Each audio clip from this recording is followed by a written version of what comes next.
So, opinion 2 says that the action is evil and haram and bid'ah and munkar and a stepping stone to shirk, but it is not necessarily shirk in and of itself. And if a person has a particular aqeedah or belief about the one they are calling, then it becomes shirk. And if they have another aqeedah or belief, then it is haram, but it does not become in and of itself shirk. I myself am now an advocate of this second position. I used to be 1B, and now I am very staunchly in opinion 2. A renowned da'iya in the US who says that asking intercession from dead people or from graves is not a shirk by itself, yet it is a means of shirk, and that it would be prohibited, haram, but it is not shirk. Unless the person who's asking for such intercession has the intention to call them as gods. So, what is the ruling on that? First of all, do not take knowledge from the likes of me or the likes of him. Take knowledge from real scholars. This quote-unquote renowned scholar, he's a da'i.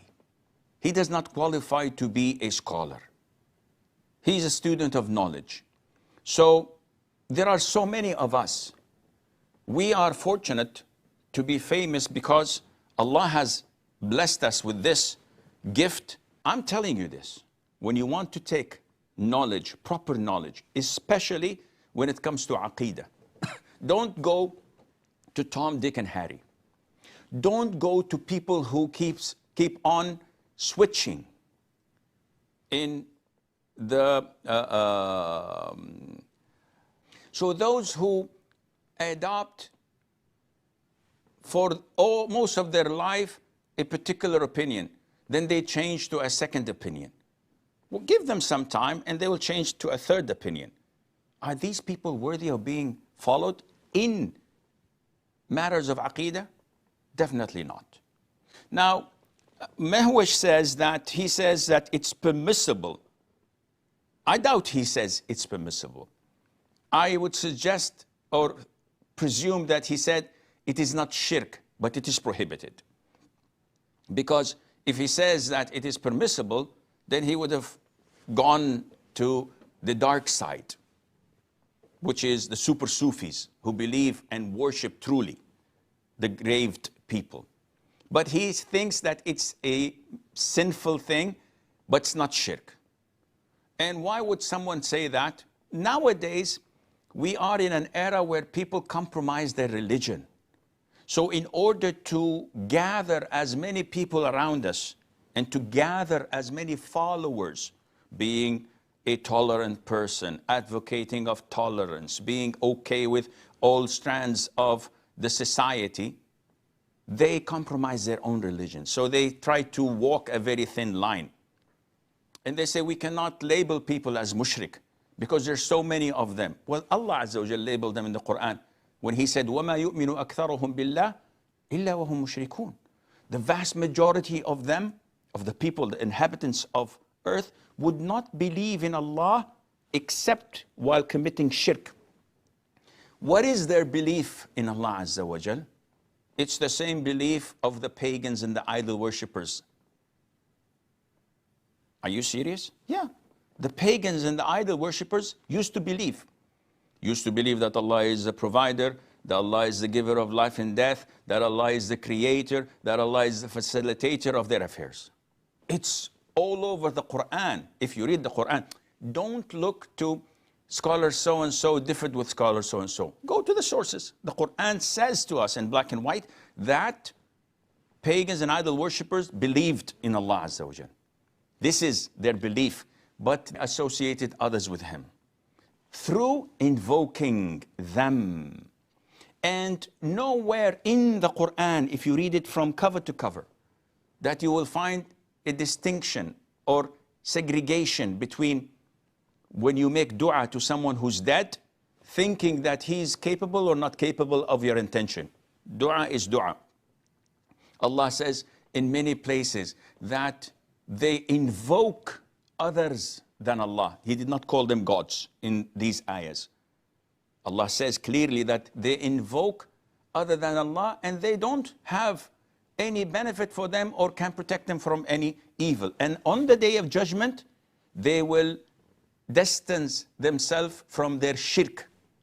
So invoking is considered to be shirk on the day of judgment. And this is what the Prophet said, ad-du'a'u huwa al-ibadah. Invoking, making dua is worship. Not a form of worship, no, is worship. This is the hadith of the Prophet alayhi salatu wasalam. So if you go to the disbelievers, to the idol worshippers, at the time of the Prophet alayhi salam, none of them would say to you that I am worshiping this idol because I believe that it creates, it gives life and takes it. I believe it facilitates my affairs. I believe rain comes through it. Nobody says this. They know that only Allah does this. And this is Tawheed al-Rububiyyah. So for this so-called quote-unquote scholar to come and claim that when I go to Tijani or Jilani or Sidna al-Badawi or to Al-Hussein or to the Prophet himself, and I make dua to them, that I don't believe in them to be gods, this is exactly what the idol worshippers used to do. Allah says in the beginning of Surah Zumar that we do not worship them except so that they would get us closer to Allah Azza wa Jal. Why are you calling Al-Hussein to help you? Because he can call Allah Azza wa Jal. So this is the identical shirk that the idol worshippers used to do. And if you say, no, Sheikh, you are judging their intention. Excuse me? Why is this person invoking Al-Hussein or Al-Tijani or Al-Jilani or Al-Badawi, the dead, the grave? Why are they going to Dargah and sacrificing to them and lighting lights and candles? Why are they making tawaf? Why are they asking them? Isn't this worshipping them?